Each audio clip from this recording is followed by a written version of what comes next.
Hey there, Jordan Chariton live. It is, what the hell day is it? Tuesday, March 15th. The year is 2022. Delighted to be joined by Steve Grumbine in the vintage Montreal Expos hat. Yes. I went to an Expos game as a youngin in Montreal. It was a good time. How you doing, Steve? I'm doing well. How are you doing, sir? I don't like to lie to my audience, so I keep it real. I suffer from depression, and right now I'm having a bitch of a time. This is actually the highlight of my day because for those of you who suffer with depression, when it's acting up, you kind of feel like a deflated balloon. You can't really say why, but your drive isn't really all there. You kind of lost in yourself. So, yeah, I've just been playing around. I'm on a new medication, but haven't been on it for that long. So, just got to give it more time, hope for the best. But yeah, I mean, it could be worse. I'm not at war. I'm not being killed. But for people who suffer with it, it's for each person. Hey, It's slow yourself down here, man. That's a serious thing, right? Don't diminish that because you have every right for real. Like it doesn't have to be a war zone for it to be valid. yeah, And of there's a course. lot of people in your audience right now, I assure you, that are fellow travelers in this thing. And Yeah. it's nice to know that guys like you are open with it that can tell them that. So don't downplay that, man. That's big. That's Oh yeah, huge. and I will tell you, just from having worked at Fox for a dark time in my life, MSNBC for another dark time, Young Turks, and just knowing the journalism industry, there is a lot of journalists that suffer with depression and kind of to distract themselves just work 24/7, which is, to each his own. But yeah, I'm just kind of struggling through this, kind of a little better than I was, but not all the way there. So let's hope for the best. But I am excited. As a reminder, folks, I am excited. Next week I'll be on the road. So we will be in Florida. We'll be covering a bunch of different stories, but we will be covering Ron DeSantis, who has fancied himself as a mini Trump and is trying to outmaneuver Trump for 2024. Ron DeSantis is pushing all sorts of culture war vile stuff, a don't say gay bill, which, make no mistake, is not actually about keeping sexuality out of curriculum for kindergarten through third grade. If you read the bill, it's very vague and it opens it up to go well past the third grade. It's nothing short of just an attack on LGBTQ people. This on top of a bill, the Stop Woke Act, that has passed the Florida legislature to prevent racial discussion that might make white students feel guilty.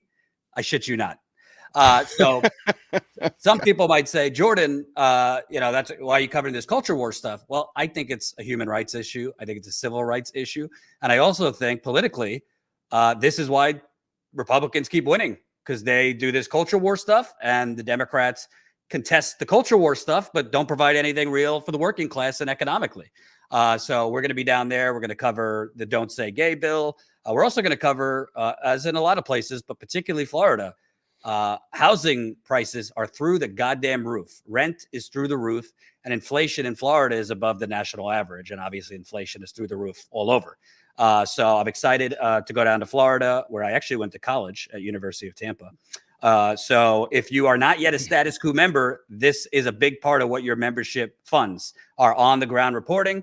Got to fly me, Colin, hotels, food, gas for a rent-a-car. We got to get a rent-a-car and gas.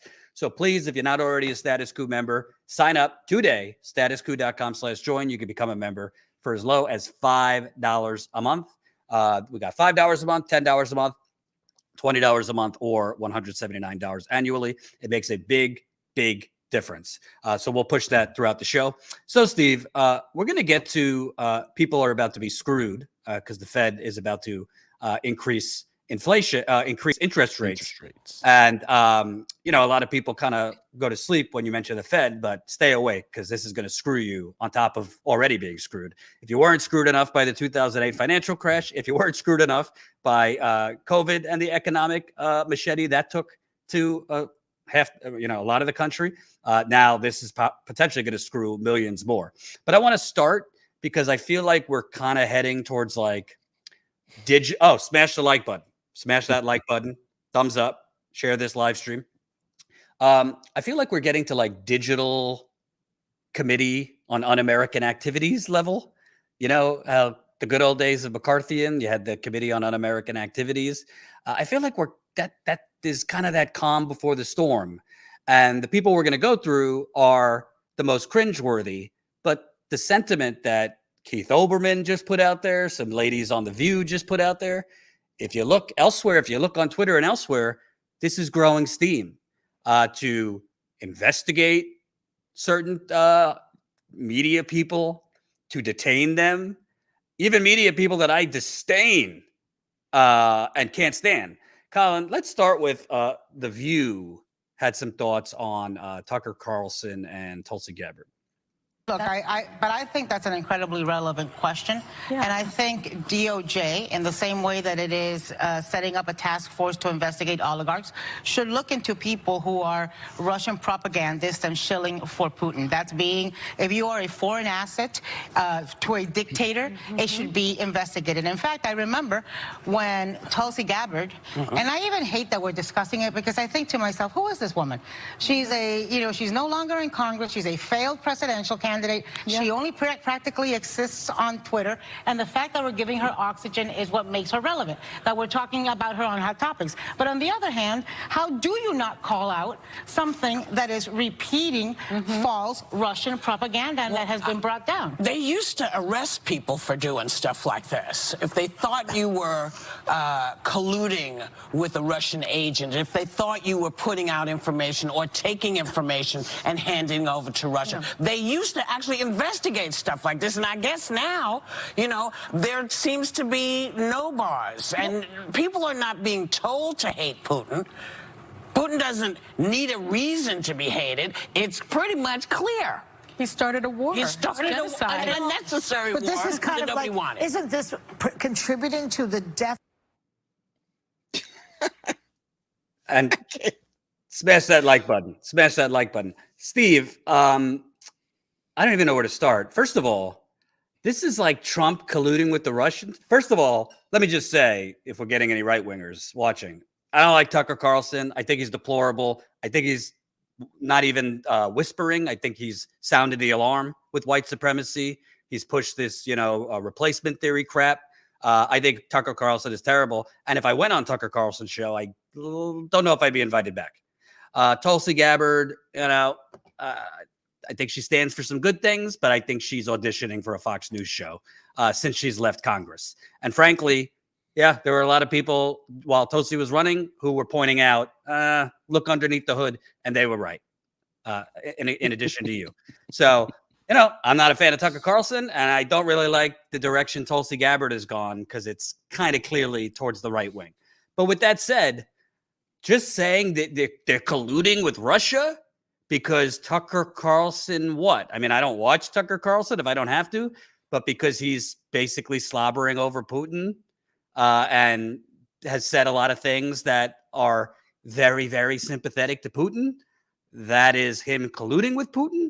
Like, do you have evidence that Tucker Carlson is in league with the KGB or Putin, or is coordinating with them? Because it seems like Russian government was giving talking points to their state media to show Tucker Carlson. So that's number one. Number two, when Whoopi Goldberg just uncritically says, we used to arrest people for doing that. Yeah. Like Hollywood directors and the thing called the Red Scare. It doesn't seem like she has any sense of history that, this was wrong doing that. And a lot of innocent people, due to this Russia-phobia and all this, were rounded up and their lives were ruined. Yeah. I want to go back in my own history just so people know that I'm coming from a place of earnestness and transparency. During the Iraq War, during the Afghan-Iraq War, I was a Republican and I was a Bushy. I actually campaigned for Bush back then. Okay, that's how far right I was, right? Wow. And when people were gathered outside of the White House on the lawn there protesting the war, I printed out Sedition Act of 1918 or 17 and handed them out to everybody, which basically said to hang them, right? Hang the people that were being anti-American, anti-flag, rah-rah. I mean, that's how far right I was. I mean, I say this stuff, people don't know, but I'm telling you, my transition has been nothing short of miraculous. And it's been over the last 15, 20 years, but it's still there. And so when I think about this stuff, on the position I'm in now, I look at them and I get revolted, but I'm reminded of what it was like to be kind of that edgy person on the other side, that the reactionary perspective, right? The fearful, it's a position of fear is what it is. Even though it doesn't look like that, it looks like they're overtly doing what it's fear. And the entire conservative mindset is one of fear. And with all that said and done, sitting there trying to lock all these people up because of this is ridiculous. I can't stand them. I mean, I have no soft spot for Tulsi anymore, right? And I still can't believe that this is happening. I would defend her to the nth on this one. This is ridiculous. And sadly, I'd defend Tucker, who I can't stand. I wouldn't piss on his head to put out a fire. But in this case, this is ridiculous. I mean, the Red Scare has permeated every aspect of our life, going back to the duck and cover stuff. I mean, we're talking about the nuclear stuff, you name it. And we have never really recovered from that. It has held us back both in social justice in this country in terms of programs that take care of one another. It's held us back economically. It's held us back environmentally. It's held us back in every meaningful way, except for building our military. And so to me, I think it's very, very scary to see this polar shifting as people are beginning to really embrace that kind of state censorship, embrace the power of the state to completely mute people that have a different perspective, however misguided. And they're, I have my own views on that. I've been on here with Bryce Green talking about the Ukraine-Russia story. So I have my own unique perspective on this. But that said, doesn't matter. Clamping down like this and seeing these people do it almost gleefully, you can almost see them doing the sports guy fist bump with each other, chest bumps and everything, like they just scored a touchdown. What the hell is that? It's a very scary time. And what just happened to Abby Martin and her YouTube channel, I mean, this is not good. This is not good at all. We should point out this is all on a kind of continuum because the United Kingdom Supreme Court has turned down Julian Assange, which, by the way, just mentioning his name, we probably just got demonetized because that's how it works on YouTube. Just mentioning Julian Assange's name, we get demonetized. But they just turned down his right to appeal. Wow. So, to me, and we're going to show Keith Olbermann's comments because they went further than just investigating them. But to me, the crazy thing is they're pointing out that these people should be investigated because they're doing propaganda or colluding with Russia or Putin, who's committing genocide. One of the hosts said, literally, Biden's people are currently talking and floating to the media about going to Saudi Arabia, to kiss the ring of Crown Prince Mohammed bin Salman. That doesn't minimize what Putin is doing. We're both on the same page that we're against this war. We are against Putin's invasion. Yes, it is Putin's invasion, whether he has legitimate concerns or not. We're anti-war. I'm anti-war. That's it. Right. That's the answer. I'm anti-war. But they say this because there's no deep thought with these multimillionaire TV news hosts.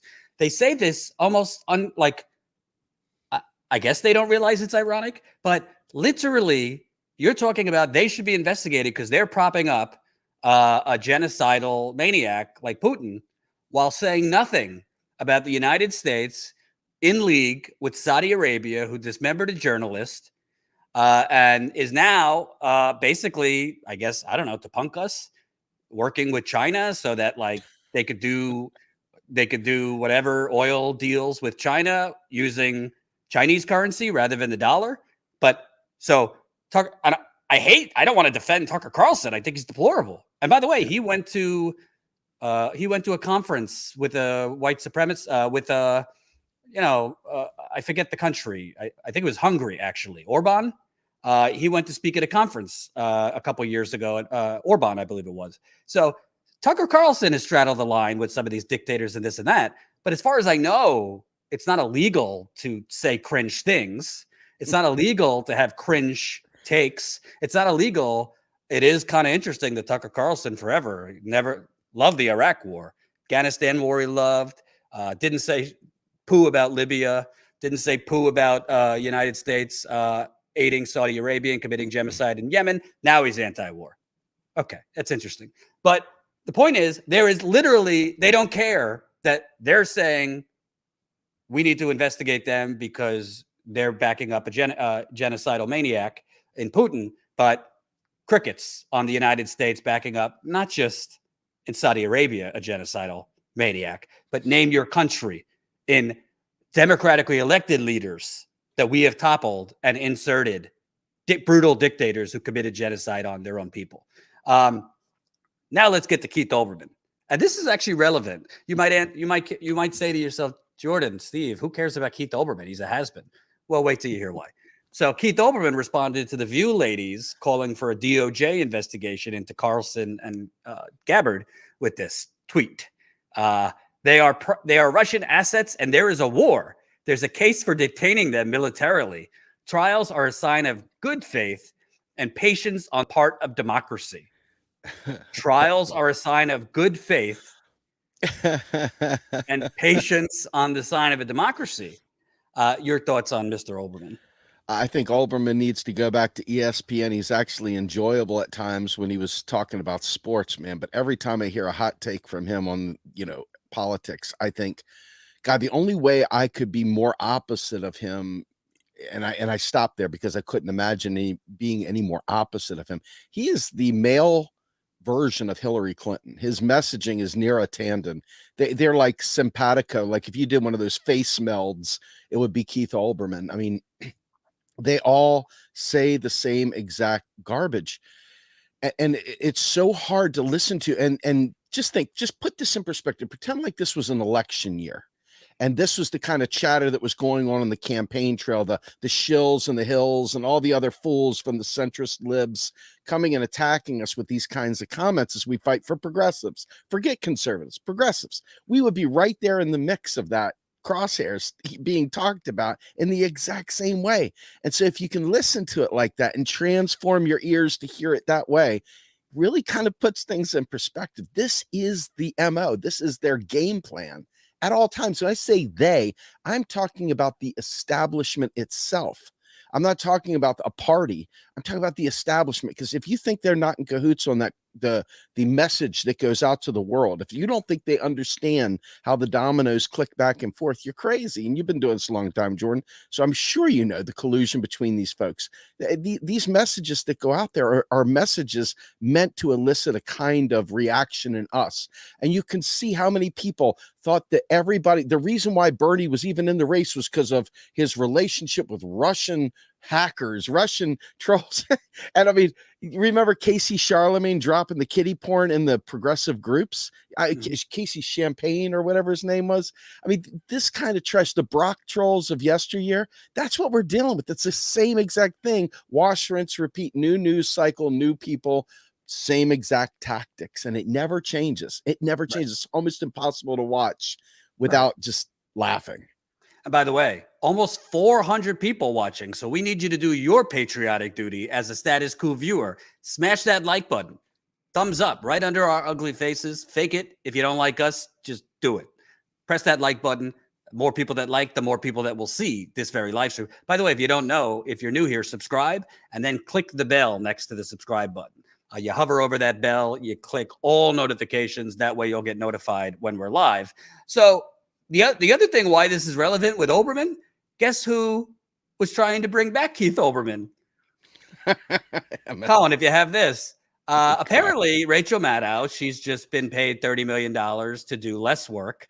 So she's going to be leaving her nightly show of Russiagating. And I don't know what she's doing, but she's not going to have a nightly show anymore. So apparently MSNBC was in deep negotiations with Mr. Patriot, Keith Olbermann, for Olbermann to replace Maddow.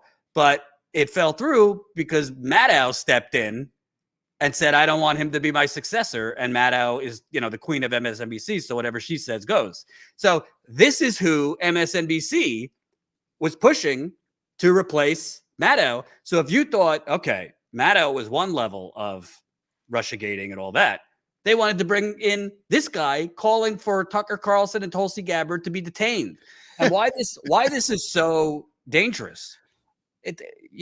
People might say, well, I hate Tucker Carlson, so yeah, he should be investigated. Well, I hate Tucker Carlson too. But that's beyond a slippery slope, folks. What makes you think if that actually happened, if Tucker Carlson and Tulsi Gabbard were investigated or detained on some pretext, what makes you think that it would stop at Tucker Carlson and Tulsi Gabbard? I mean, go through history. What makes you think, all right, Tucker's whatever, is not a journalist, a commentator. What makes you think it might not stop at actual journalists who might, in their reporting, be a little too, I don't know, honest, show the Russian viewpoint? I don't know. And again, I'm against this war, and I'm against this invasion. And Russia has invaded Ukraine, in my view, illegally, because I'm just consistent. It doesn't matter. Russia has legitimate grievances with NATO. That doesn't condone what's going on. Innocent people are getting killed. Just the city of Mariupol is being brutalized. And now I just spoke with a journalist. Russia is inching forward in Odessa. So there's legitimate. Two things can be true at once. We are against what's going on and what Russia has done. But when you start this, I mean, it's not a slippery slope. It is just straight out the digital it's the slope. Yeah, it's the digital committee on un-American activities. And I'm no longer, I don't really give Tulsi Gabbard the benefit of the doubt. It's very clear which way she's been going since she left Congress. I think she's clearly auditioning for some type of right-wing show. She's also has tended to play footsie a little bit with Steve Bannon. But I have to, it's not defending her or Tucker Carlson. It's just defending sanity. You cannot without evidence say that a media host or a former politician is colluding with a foreign enemy. They even said because what they deemed to be a Russian asset here in America, that the only politician she donated to was Tulsi Gabbard. Somehow that's Tulsi Gabbard's fault, even though I think it was like a very small donation. I mean, this is crazy stuff, and it's only going to get worse. And frankly, let's be real, Steve. You don't think Biden and the Democratic Party are encouraging this for electoral reasons? Oh, God, yeah. I mean, when you are bankrupt of ideas, and you know what? Here's the thing. You can't even say Biden and gang are bankrupt on ideas because really, really killer ideas have been presented to them in formal fashion. I know. I know they have. Firsthand know they have. But they keep turning them down. They keep refusing to follow through on them. So when you know the truth and you could do better, but don't do better, and then flip around and say, well, how can I stay really, really shitty? How can I do the absolute worst I could possibly do and still be able to look good wearing aviators and eat an ice cream cone? And so Biden is absolutely giddy. I mean, just watching them talking about our military and what we're going to do to make sure we're going to defend NATO. You could see the gears grinding, man, because we're going to talk about this in a little bit with interest rates and some other things. But for folks that don't tie the inputs and outputs together, okay, we're heading towards a recession. We got inflation and recessionary pressures and the Fed getting ready to yank up interest rates. That's a recipe for us getting screwed royally one more time. And so, I think that you got to see Biden for what he is, an opportunist that wants to have his political future kept intact. And yes, he's going to use surrogates because that's how the party works. And these folks are going to do their bidding, and that's the way it's always been done. Hopefully we can see through it. And by the way, I mean, let's be clear. And it's not just, the Republicans are pretty much in agreement on this too. I mean, let's show Mitt Romney's tweet, because Mitt Romney basically was tweeting like Tulsi's a traitor and yada, yada, yada. Tulsi Gabbard is parroting false Russian propaganda. Her treasonous lies may well cost lives. I mean, Okay, even if you say she is parroting false Russian propaganda, and I think she was putting out stuff about this bio lab, and honestly, to be honest, I don't really think it's very, very clear if this was a bio research lab, what kind of pathogens they have. There's a lot of conflicting information out there, and I don't think anybody could put out for certainty. We do know there's pathogens in there. We do know it was an old Soviet era lab, but it's just like she's putting out propaganda, so she's treasonous. Well, what about the propaganda your party puts out there? What about the propaganda CNN puts out there? What about the propaganda MSNBC puts out there?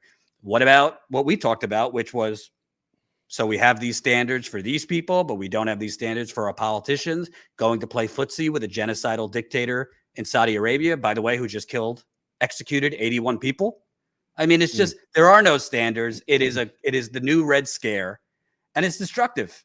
It is destructive, and it distracts from the real issues, which are, we live in a new Gilded Age. We live in a new Gilded Age. We're about to talk about it. It's about to get worse. Don't listen to the media. Oh, the economy's booming, and the unemployment rate is back down below 4% or below 5%, and GDP is up. This and that. Yeah, look underneath the hood. Look underneath the hood at how great the economy is, which is part of what I'm doing next week when I'm in Florida. Again, going to be in Florida next week reporting. Support Status Coup on the ground reporting. We'll be there to cover the Don't Say Gay bill, but we're also going to be there to cover rent is through the roof in cities like Tampa, St. Pete, Orlando. Housing is through the roof, not just in Florida, but elsewhere. We're just going to Florida for a couple stories. Florida's inflation is above the national average. But meanwhile, to distract from all that and to distract from the giveaways that Ron DeSantis is giving to wealthy people, corporations, they're pushing this culture war shit. The Don't Say Gay bill, which is terrible.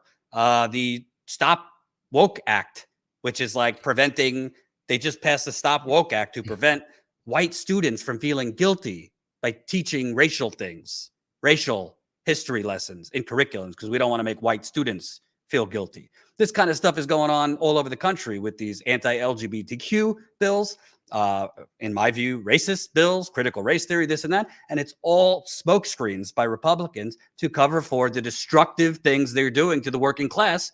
And of course, the Democratic Party is countering those destructive things verbally and being against these bills, but they're not actually providing anything economically, which would actually help them win elections. So to tie this up, we're against this new, DOJ investigations on cringe Fox News hosts, on cringe former politicians, and, calling for their detainment. And by the way, we just pointed out The View and Tucker and The View and Keith Olbermann. It's all over Twitter. It's all over Twitter. And there are other reporters kind of floating. Well, Russia's telling their state media to show Tucker Carlson, so maybe this needs to be investigated. I mean, if you have evidence that Tucker Carlson is colluding with the Russian state government, by all means, present it. But just stoking it and saying it is not evidence. No. Smash that like button. Share this live stream. Don't go anywhere, because this next story, although less sensational, is actually going to impact you.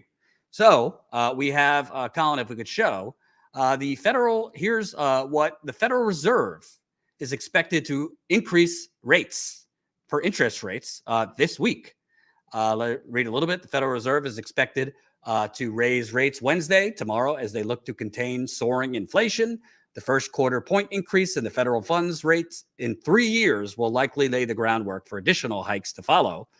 Quote, the cumulative effect of rate hikes is what is really going to have an impact on the economy and household budgets, said Greg McBride, Bankrate's chief financial analyst.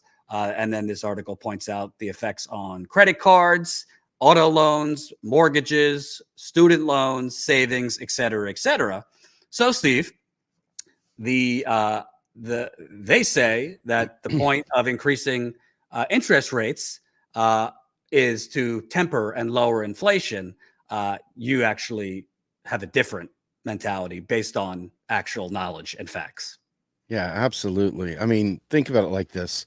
When you raise the cost of money, and that's what raising interest rates is raising the cost of money, you're baking in inflation into your cost structure by raising the cost of credit. And what is the other thing you're doing? we oftentimes say raising interest rates is a basic income for the oligarchs, for the rich. What happens when there's inflation and you are a holder of money? You're a saver. When there's inflation, you're the loser, right? So what are they doing by raising interest rates? They're ensuring that while inflation goes up for you and I, that the inflation doesn't impact them by ensuring they have that additional basic income through raising interest rates. So they always stay above. We never catch up. It's always going like this. And it's no accident whatsoever. So the real problem here, and this is why there's recessionary. See, you got two things going on at once, which is rare. It doesn't usually happen quite like this. But in this particular case, you've got a recession going on. Why is that? Well, gas prices are down, so people are slowing down their travel. People are not doing as many things. Plus, the federal government itself has slowed down on its spending because we've told everyone, oh my God, it's inflation because of printing money. And so what are they doing? They're slowing down because dullards are running around saying we're printing money. So here we are, right? So you decrease the spending, you eliminate that flow. And now all of a sudden you've got a situation where the GDP slows down, the actual spending slows down, and people start borrowing again. Once you start borrowing again, private debt is going through the roof. I mean, like way up. Well, what happens when we tap out, when you and I run out of credit card room, when we run out of the ability to get another personal loan? Well, there's no more Steve spending money. I'm out of the game, guys. Tap it out, man. Dodgeball. I'm gone, sitting on the bench. Jordan hits his credit card limit. Hey, sorry guys, I'm on the bench. Each one starts checking out of the economy. And what happens if you've cut the federal spending off and now your credit is tapped out? What's happening to the flows into your economy? While you're sitting there raising interest rates, so it's costing more for people and it's going straight to the top. The poor are getting poorer, the rich are getting richer. And once again, you've got this situation. But you know what? Milton Friedman, the UBI crew's favorite guy, Milton Friedman, is the one that told everybody if we print money, there'll be inflation. And so everybody's got this wackadoo thing in their head that it's going to, oh my God, we're going to have hyperinflation. We're all going to die if the government spends money. It's got nothing to do with it. I hope we've learned that by now. Probably many still have not. But that's right now what is going on. You've got a recession coming. And the only way to offset that recession without giving you and I money or without giving us healthcare or whatever, hey, let's all go to war. Let's have a war, right? Now, all of a sudden, we got an opportunity to refill the bathtub with war money, to ramp up the war machine one more time. Military Keynesianism, all in one fell swoop. And so watch these power plays. See, everybody gets into this like there's some like evil guy named Rothschild over here. And that's the thing. Man, these things are much more simple than that, man. Much more simple than that. The fact is they know that if they spend on you and I have options. We can start checking out. We can live more stress-free. But if they keep us starving and they keep the war machine going, then while we're starving, we're going to take that job in the military and we're going to go fight and die for markets, clearing markets for the IMF and other global multinationals. It's this kind of thinking that you've got to start realizing, and that's what's getting ready to happen. This interest rate hike, it may be small at first and it may not grow much more than that, but make no mistake, it's not helping the economy. It doesn't do anything for the economy. It's just pumping money up to the rich. It's a basic income for the rich. That's it, period. Right. And thank you. New member, just got new Status Coup member, Greg, new Status Coup member, Eric. Woohoo! So that's 2 new Status Coup members. Keep signing up. StatusCoup.com/join. We need to grow our membership. Like I said, I'm hitting the road again next week. Excited to be back on the road. It's been a while to cover important stories in Florida. Don't Say Gay bill, the Stop Woke Act, and the exploding rents in Florida and housing in Florida. So please, StatusCoup.com/join. And you might think, what do I care? I don't live in Florida. This kind of stuff is happening all over the country. So don't just think I'm going to Florida and that's all. The stories I'm covering in Florida, there are tentacles of it and copycats going on all over this country. Did you want to say Jordan? I sent you another article. If we have time, can we just take 2 seconds? If you can get that up on the screen, it's from NASDAQ, ironically. Yeah. And it's really freaking important because I want you to know this is the investment advice.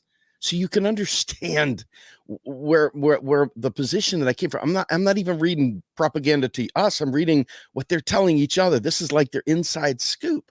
Right. They're telling investors, guys, invest in banks. Raising interest rates is good for banks. Well, The other thing is, and Colin's loading that, so we'll have that in a second. But the other thing is, the theory is, or what they say is, well, when the economy is doing better, we could raise interest rates. When the economy is not doing better, we want to keep it low, so borrowing money is basically free. But who's the economy doing better for? This is the fallacy. Because when I travel, when I go on the road, the economy's not doing swell for actual working class people. The jobs that have come back, they keep pointing out these, great jobs report and, 400,000, 500,000 jobs. Look at the types of jobs that are coming back. It's hospitality industry, low wage work. What do they call those jobs? Like the gig work, the gig work. These are not like high-paying union jobs. So then they're just surfacing the high number of jobs coming back, but it's just the same shitty non-living wage jobs before COVID, the same shitty non-living wage jobs before the 2008 financial crash that they're just dressing up as, the economy is doing well. So now we could increase interest rates, which, like you're saying, it's only going to help already wealthy people, banks, this and that. Colin, if you have that article he was referencing. Yeah. Read this. I mean, seriously. I mean, they're getting ready to, vote basically on what to do. They're going to be talking at the FOMC meetings, and ultimately they're talking about raising, it might be a quarter point, whatever. It may not be all that much, but at the end, scroll down, get past the Fed FOMC focus. I mean, this is all important. Y'all can read this if you want on your own time, but right there, banks likely to benefit. I love this. This was my favorite part. I mean, it's not favorite, it's horrible, but it cracked me up so much I had to get it. It's like banks likely to benefit. A hike in interest rates will raise the cost of funds, which would enable financial sector, especially banks, to widen the spread between long-term assets such as loans and shorter-term liabilities, thus boosting profit margins. Folks, did you hear this? Boosting profit margins for banks in the middle of a recession and trying to stave off inflation. They're talking about boosting profits right there. I mean, please pay attention to the things I'm saying. And if I'm wrong, if you find something I say that's wrong, by all means, let me know. But I'm telling you right now, I'm not wrong. And some of the stuff is really, really important to tie these knots together, to tie these loose ends up, to see the why behind it.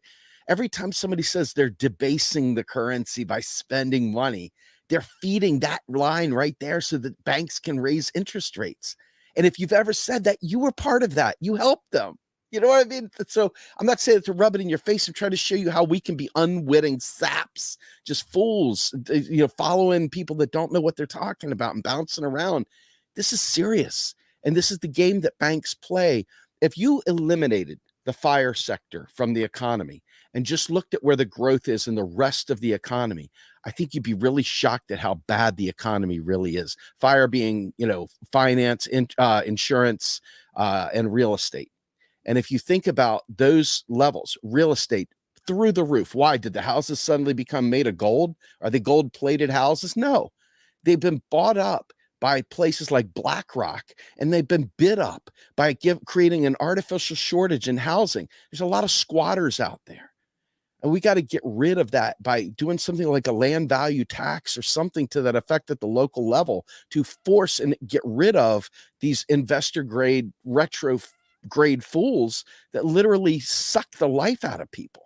But I mean, that's another story. I just wanted you to see the relationship between raising interest rates and how that plays out in the finance sector in particular. The rest of us live in the sector below the finance sector. And so if the finance sector is doing good, it makes the economy look like it's doing great. And that's all that's happening is the finance sector. Strip that away and see what the rest of the economy is doing, and you're going to be mortified. Well, also, the argument for raising interest rates is to combat inflation. But what is the inflation really? We've gone over this. Most of this is just price gouging. Absolutely. I mean, these gas stations, these fossil fuckers, and you see these prices, Russia's like what? 5, 6, 7% of our 3% of our oil. They're just price gouging right now with these gas prices and saying inflation. Same thing before the gas prices went up, when food prices went up, and all these things went up. A lot of it is price gouging, and I don't typically credit her, but we talked about this. Elizabeth Warren cornered Jerome Powell, the head of the Fed, and got him to admit, yeah, well, because they can.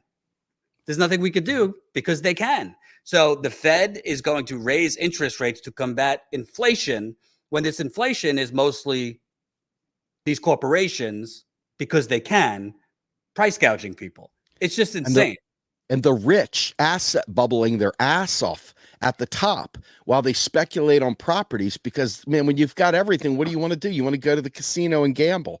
And so that's what these folks do. They invest in properties, they invest in baseball cards, they invest in whatever, rare eggs from Russia, right before they get blown up in a war or something like that. I mean, they're out there doing whatever it is that rich people do to enjoy life on a life that we will never understand. And while they're sitting there sucking the life out of each of us, they're oblivious up above stratosphere, just doing things that I don't even know what. I mean, it's just insane, insane. Right. So to dumb it down for people, if your eyes gloss over with the Fed and interest rates and this and that, you're getting screwed. Even if it's a tiny percentage, that's not a small amount. If you're trying to borrow money, credit cards, that kind of stuff, you're getting screwed under the guise of combating inflation, when the inflation is really window dressing. It's actually price gouging. So when you hear Build Back Better, and when they just blame it on, by the way, yeah, the Fed is technically supposed to be separate. And I mean, Biden could weigh in. And say, no, now is not the time to raise interest rates. He's not. Why? Well, what did he tell the banks when he was running? Nothing will fundamentally change. Nothing will fundamentally change. So he's kept his promises to one constituency. Yeah, let me just say this. The Fed, no matter how many horror novels you've read out there, and I've read them all, the Fed is really a creature of Congress, regardless. And Congress is like, instead of actually holding onto the steering wheel, they've decided to hold on to the little kid fake steering wheel on the passenger side and let the Fed drive. There's nothing that says that Congress couldn't do this, but there is an understanding that the desire is to take away the political aspect of monetary policy by keeping it independent. But have you ever seen a more neoliberal institution than the Fed or the IMF and the WTO? And it's really about the people that are in there, because the people that have placed them in there and hired them in there are neoliberals themselves. So this is not like the institution is an institution. The people that are running it and have their own ideology are the ones that are running it with their own ideology. So, you don't throw the baby out with the bathwater. You've got to get the rats out of the friggin' house. That's the deal. And these guys got to go. Before I move on, wait for this from Nancy Pelosi. Wait for this video. If you think you got problems, wait for this video. Colin, one more reminder. Hey, super chats are welcome, and our GoFundMe is open too. Please support our reporting. We need your support to fund this on-the-ground reporting. Again, I'm going back to Florida next week to do on-the-ground reporting on the Don't Say Gay bill, on the Stop Woke Act, and the new Gilded Age, which is people not being able to afford rent, housing, and other basic expenses. Please support us. You could become a member at statuscoup.com/join. If you're already a member and want to support this specific trip, go to our GoFundMe, Colin, if you could put it up. That's gofundme.com/statuscoup, and we'll put the link in the description too. Any amount really makes a difference. So we've had our comments about Joe Biden. Obviously, as the day goes on, they try to get him to speak in the morning or early afternoon. To be clear, but Nancy Pelosi, who I believe is in her mid-80s and running for re-election again, Shahid Buttar in San Francisco is running against her again. The progressive. Let's hear what she had to say on the latest in Russia. They know that we can't go there. Putin is trying to bait the trap so that we go in, and that's could be the beginning of World War III. Putin totally irresponsible, using weapons that are not allowed under the Geneva Convention. Putin, who threatens use of chemical weapons, nuclear, and the rest. So they know that we can't, but it's the ask. Now, he was this morning if we can't have a no-fly zone, let us have our own, and we need the airplanes to come in. No. This morning he was less on the ask for the policy, more on let us do it, help us get the planes. But also there is a school of thought that thinks the anti-aircraft missiles and the rest are a very important way. Myself, when I see those tanks, that 40 miles of tanks, I'd like to take out those tanks. I mean, I think that them having more planes might be useful, but that I'm not a military strategist. We hope that we will be able to get up to a place. I hope. You asked me how. I hope that we can get to a place where the MiGs, which are the kinds of planes they've been trained on, can go to Ukraine. The F-16s, especially if we have an excess of them, can backfill for Poland. Oh my God. I hate to be an ageist, but listen, this is the Speaker of the House. She is what, third in line for the presidency. I don't know if she had too much of her gourmet ice cream, if she sprinkled it with wine. I don't know what she was trying to say. She sprinkled in there wanting to take out some tanks. But to be clear, and Mitch McConnell's fairly up there too, but he's at least more coherent. He's corrupt, but he's coherent. That all jokes aside, that's kind of troubling that, one of the most powerful politicians in the country doesn't seem to be able to construct full sentences during a war. Yeah, I mean, think about it. Kamala's the most eloquent of the bunch at this point. That's terrifying, isn't it? But that reminded me. I don't know if you remember back a ways when Ron Paul was on camera, and all of a sudden his face went, he had that stroke right in the middle of freaking giving. That's what that felt like. I was just waiting for her to go, "Excuse me, I feel faint," and walk away or something, because it was like, are you okay? I mean, you've been in front of cameras now for 1,000 years, generations and stuff. There you are. And wow. I mean, I genuinely, and I can't stand the woman. I mean, I'm not sure I'd piss on her head to put out a fire, but man, oh man, that was painful to watch. I mean, imagine her with the keys to the car or the finger on the button. My God, how terrifying would that be? Well, she has her fingers on a lot of buttons. I mean, yeah, maybe not the nuclear button, but I mean, she is very influential on blocking progressive legislation.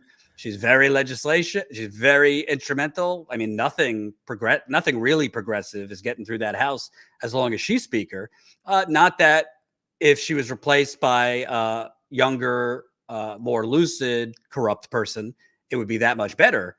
But I mean, you just have to wonder, what are these people going to be allowed to be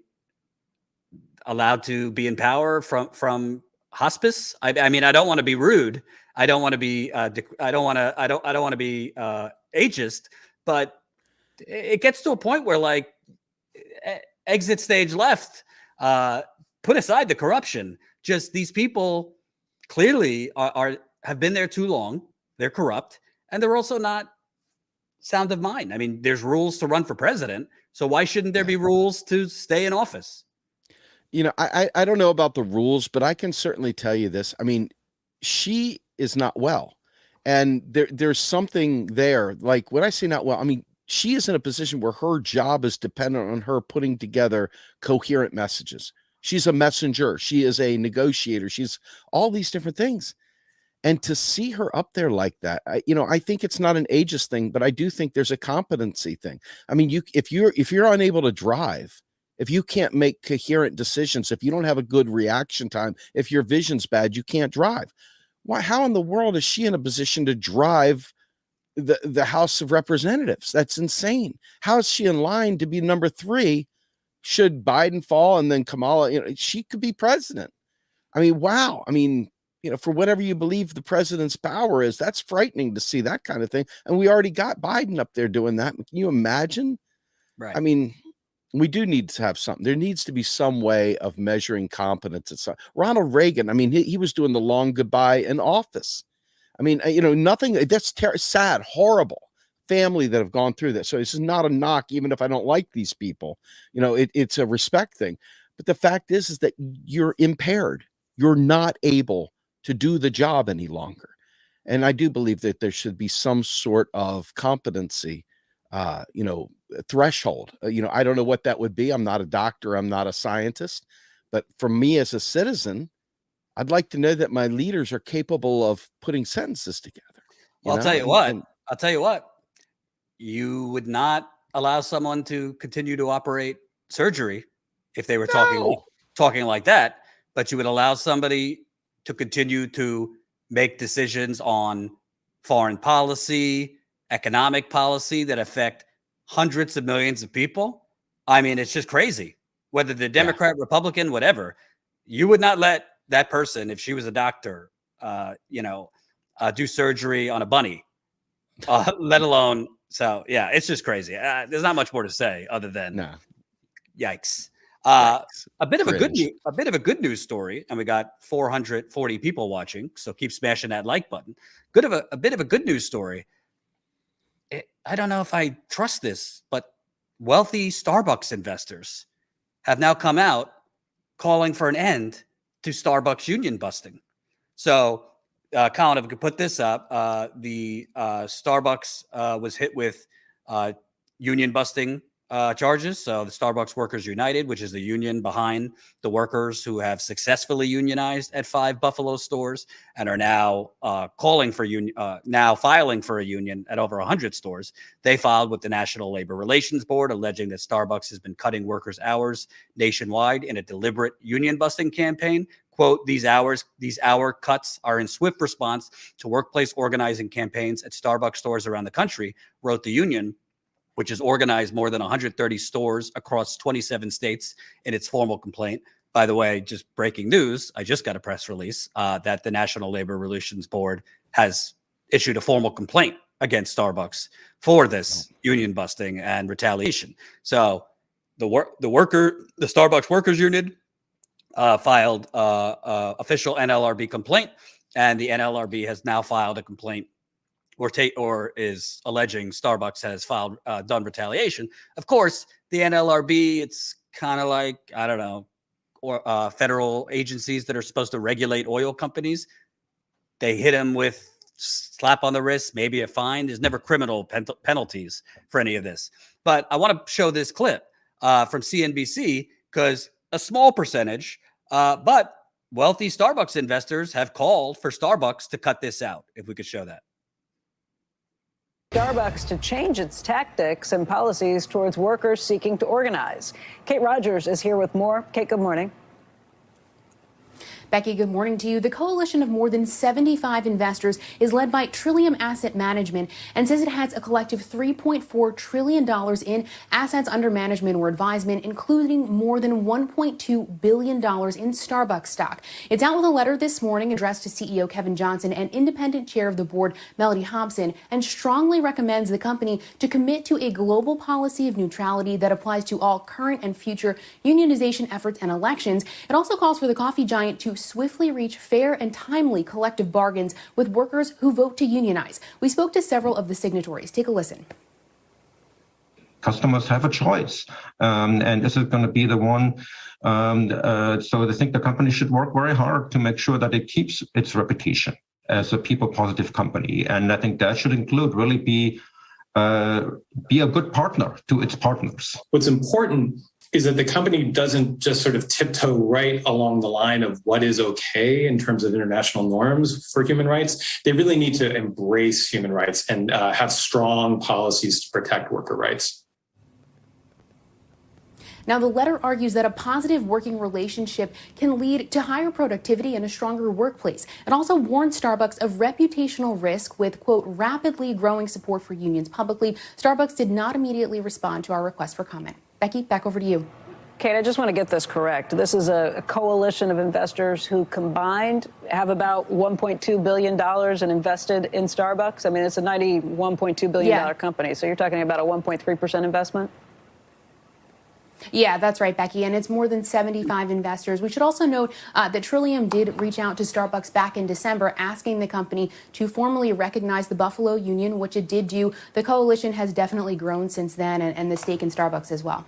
Yeah, I just liken this to something like an engine number one when it comes to ExxonMobil. Not that they didn't have success. They had success because they picked up support from other voting constituencies, like a BlackRock. But again, it's a very small part of the overall company. These are minority activists, and sometimes they can get traction. So we'll have to watch it very closely. Kate, thank you. Certainly true. You gotta love how the CNBC anchor is trying to just pour cold water. Oh, it's only 1.3% of investors. Don't worry about it. No discussion on like what is the actual union busting that Starbucks is doing. No discussion on over 100 stores have filed for a union. No discussion on, hey, Amazon has their union election in Staten Island next week. We don't need to discuss those details. Don't worry about it. It's only 1.3% of the investors. Yep. Capital loves its propaganda wing, doesn't it? Absolutely. Capital definitely loves its media arm. My God, they do a really good job of ensuring that they never, ever, ever, ever, ever let the cat out of the bag of what they're doing and what's going. It's just sickening, man. It's almost defies comment, because as I'm watching this, I'm saying, how many times can we see this? It was shocking. It was it was like, and it's like, You know, I mean, you kind of go through these stages of, okay, man, how do we end this? How do we get these sons of bitches out of here? How do we stop this propaganda from happening? But then you come back to, it's like, well, we just talked about Tulsi and Tucker. It's like, they're entitled to their bullshit, I guess. But what's the difference? Capital is still spewing shit out through these talking heads, no matter which way you slice it. It's just like, we've got to find a way to get around it. And I guess Status Coup is one of those paths to get around this shit. Without having a status quo, there is no spotlight on this crap. So there's your answer, I guess. What do you think about these investors? I mean, whatever. It's 75 investors, not a small amount. They said it's over $1 billion worth of investors. I don't know. What do you attribute them calling for this? Because to me, one of the things that those investors were saying is, this would affect productivity and things like that. If you treat workers, better to your workers, human rights, this and that, you might actually get more of a return. So it seems like these people get it, but I mean, it's 75 investors, but what do you attribute to this turn by these investors? Well, take a look at Daniel Snyder with the Washington football team /Commanders /Redskins whatever they will be the next time, right? Daniel Snyder tripled down. I'm not changing the name, right? The FedEx said, yeah, you are, or we're gone. So all of a sudden now you had this confluence of things happening, investors jumping out, they change the name, they move on. Well, you got the same thing with many investors. Investors don't want their gravy train rocked with scandal and negative press that brings the stock down even more. So they want smooth sailing. They want to see growth, even if it's modest growth. They want to see growth. They don't want to see constant negative things in the newspaper and the press about their efforts. And they don't want to see people in the streets lining up with picket signs complaining about their stores either. So these guys are saying, hey, man, we don't have an appetite for that. Let's stop making this thing a big thing. Just stop doing it. And let's just keep going. We're making good money. Lay off, right? The others that want more and more and more are going to try and bust and bust and bust. And so this is probably just that small amount of people that have some rational investing logic for an oligarch. And they're saying to themselves, hey, man, let's just keep an even keel. Let's just keep the gravy train rolling. Stop fighting unnecessary fights. Right. I think that's probably all you're seeing.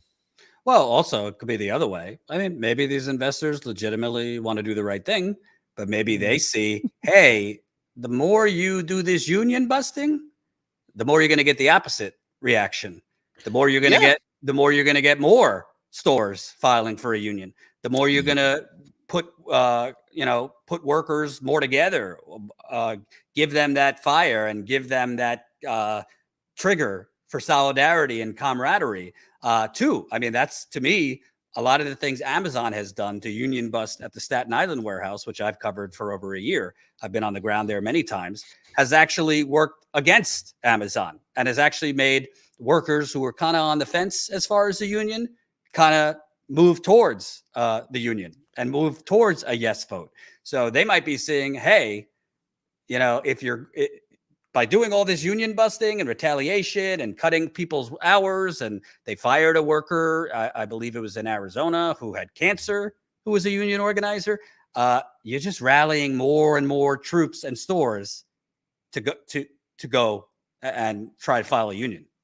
This is a good lesson because on one hand, you see this happening in the negative fashion with the bad guys, so to speak, crushing unions, but you also see it in the activist community as well, where, they don't necessarily have a really, hard and fast belief in something. They don't necessarily have facts backing it up. They got feels going on there. And if they see you, even if you're right, attacking a subject that they feel that's not fair, they will sympathize with the person they feel is being attacked, even if it's bullshit. So we have to balance, what is real and what is not. But in this particular case, I want to be clear about the union thing. I mean, I really do believe investors in general, the vast majority of them, are more ideologically driven to making money than they are ideologically driven to union busting. So I think that, the guys and gals that are pushing to say stop, I really do believe this is more about maximizing their investment. And to your point, dampening future growth by just not making a big stink of it, saying, hey man, let's take the oxygen out of this and see if it falls on its face. Let's just not fight. It's okay. It's okay. The more we fight, the more energy goes. Let's just kind of go like this. And that's probably a good strategy for them if that's what their goal is.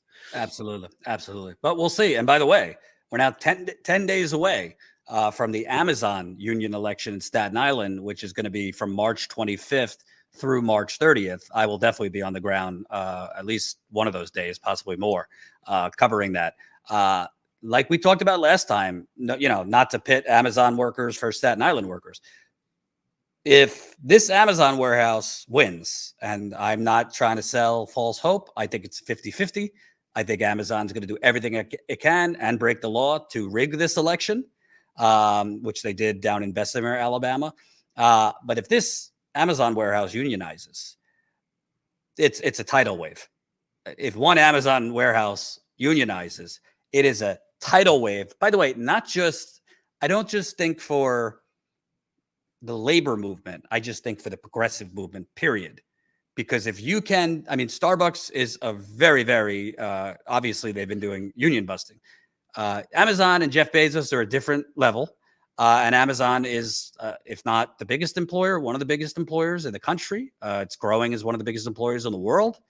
If you could get a union at Amazon, at this massive warehouse, this is the size of 15 football fields. I believe they have between 5,000 and 6,000 workers.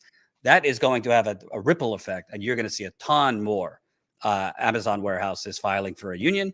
And if Amazon couldn't stop them in New York, maybe they'll have a better chance of stopping them in Alabama and some southern states that try to unionize, because worse labor protections. The National Labor Relation Board in those states, because each state has their own regional office, has even less teeth. But if you could do it here, there's reason to think they could succeed elsewhere. And that continues what we've been talking about, not to say totally abandon electoral politics, but to get some victories outside of electoral politics. Because I'll tell you what, these are big victories. They're not the sensational stories. They're substantive. They don't always get the most clicks on YouTube, but it actually affects real people's lives. And by the way, that's just step one, because first they have to win a union. Then it's getting these corporate criminals to come to the table and in good faith bargain a contract, which so far Starbucks is dragging its feet for the workers who successfully unionize in Buffalo. Any parting thoughts before we bid adieu? I just think it's important to note that, don't just go at the surface level with these stories. Dig just a couple layers deeper. You know what I mean? Because not all organizing is equal. Not all events are equal. And not all of these stories that we just talked about are equal. The thing with unions that's really interesting is that they do create that energy. And there is a possibility of creating that groundswell and that wildfire, taking off that populism energy. But the flip side is that one of the other difficult things is that when you have groups that are not tied together, that have their own unique things going on, sometimes people go back to sleep when they've gotten theirs. Look at marijuana, for example. We've only got in this country, there's only 18 states out of 50 that have legalization right now. There was a lot of energy for legalizing marijuana, but you see that is slowed down considerably. Colorado's not out there advocating, for Pennsylvania or for Alabama or for whatever. You don't see that. So be careful with some of the expectations. We got to keep pressure on all these things. They don't just happen just because we want them to. And it's not always a wildfire. So we've got to be vigilant. What is the word I'm looking? Vigilant and pushing forward through them. So that's my parting thoughts, Jordan. Oh, and by the way, I totally missed this, but now we have, get this, the White House says that it is going to be curbing next generation COVID vaccine research, and surveillance for new variants will also be stopped, the White House said. So that's good. Since it's not getting any attention in the media, I know everybody wants to say COVID's over. In England right now, cases are back up. Hospitalizations are back up. Hong Kong, way back up. China, basically another lockdown in China. And guess what? You want to talk about the supply chain crisis? Steve, you know this. China cases are back up significantly, and they're basically shutting down the main city. That's not going to help with our already high inflation and things like that. Nope. But to be fair, inflation is not being caused. I mean, production is up. If you look across the board, production of these things is up, except for my favorite thing, which is coffee mate creamer. I don't have coffee mate creamer. It's out in every store. What can I say? The supply chains really did hit that. But these other things, though, the production's really up. It's really, a lot of this stuff is gouging. Let's be clear. It really is. Don't factor in all the propaganda. Yes, supply chains are a huge deal, but what we're experiencing today, hugely, is price gouging. Right. Well, just to be clear, it's not just that they are curbing, Colin, if you have the tweet, it's not just that they're curbing that basically an all-purpose COVID vaccine research.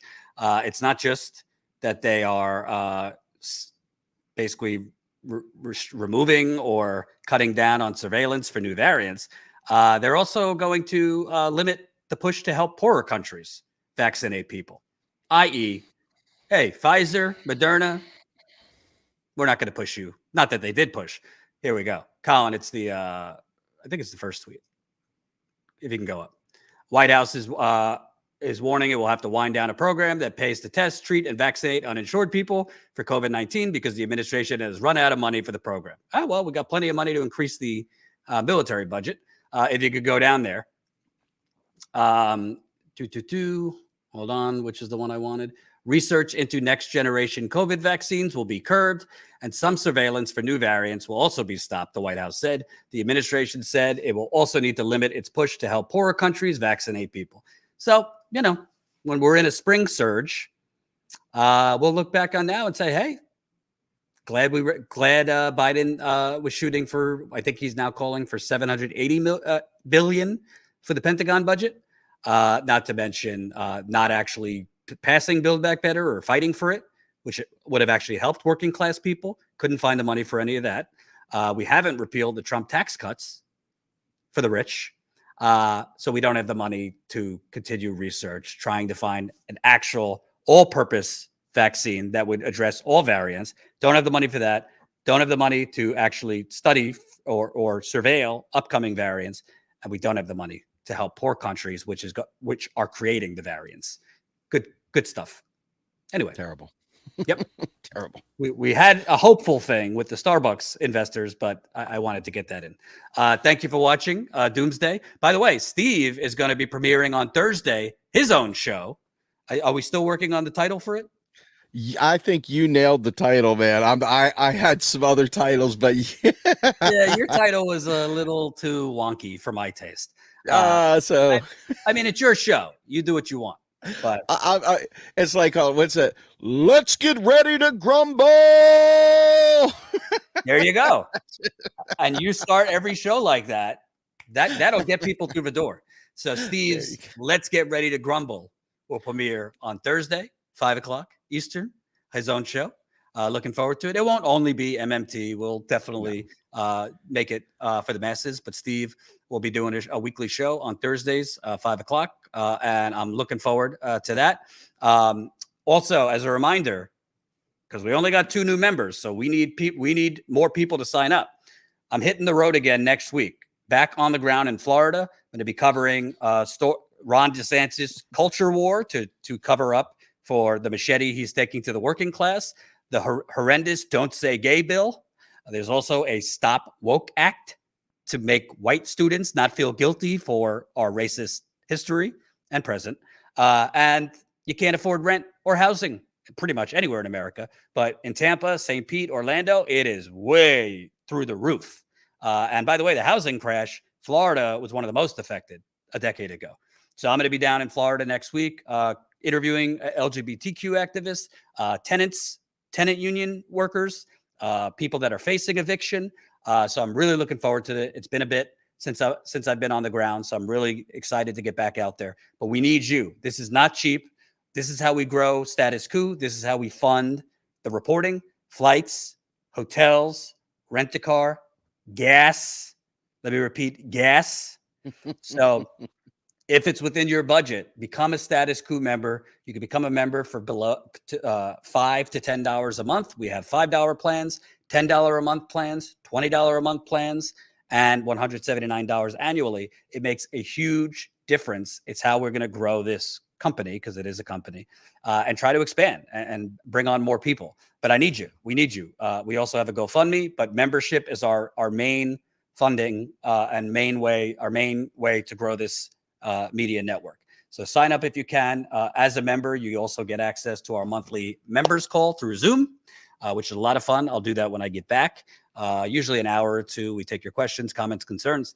Our members Discord, and which we have a Discord channel for members, and other behind the scenes videos. I just did a members video over the weekend, which all members have access to. So please sign up. $5 to $10 a month. There's a whole lot of channels that ask you for money, and they are a hot take machine factory. We're asking for funding to actually get out there on the ground. And Steve, you've been on the ground at times in your career. It's a whole different beast. It's more expensive, but it's also more, I think, very important to actually give the microphone to actual living, breathing people that will never be featured on CNN or The View or MSNBC, quoted in the New York Times. It's actually speaking with the activists, speaking with community members. That's where a lot of my investigative reporting comes, because when I go out on the ground to cover one story, you find out, oh, wow, there's a shit ton of bodies buried here. Not literally. Well, sometimes. You find out where the bodies are buried, and you get leads for other stories to investigate. So please sign up, statuscoup.com/join. If you're already a member, you could support our GoFundMe. The link is in the description of this live stream, gofundme.com/statuscoup. Any amount makes a big difference. I know for some people right now, it's tough. If you can't contribute financially, that's cool, but you can share, you can like, and you could spread the coup. Tell other people, hey, support Status Coup, become a member, support their GoFundMe, all that stuff. Thank you for watching. Be back at it tomorrow. Don't forget about super chats. Super chats. Colin's always only 2 super chats, which makes me feel not super. Tommy John, $5. Jordan and Grumbine on Taco Tuesday. Does it get any better? Thanks guys for all you do.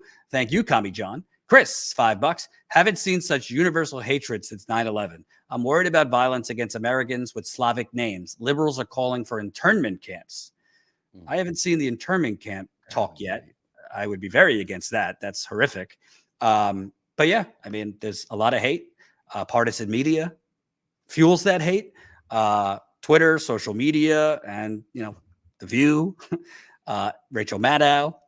Listen, we're against this war. What else could we say? We're against Putin's invasion, but you can't just cancel the people of Russia, and you can't call for investigation or prosecution or detainment of really cringeworthy figures here that are pushing stuff that you might deem to be propaganda. We actually need measurements and actual standards for what to actually claim people are colluding with a foreign government. Can't just say that. And Hillary Clinton's campaign really started this casual talk, the new Cold War, to dress up. And by the way, it was in books. that after her campaign, this is the strategy they settled on. So anyway, we got to go. Thanks, Steve. Appreciate it. See you guys tomorrow. All right. Bye.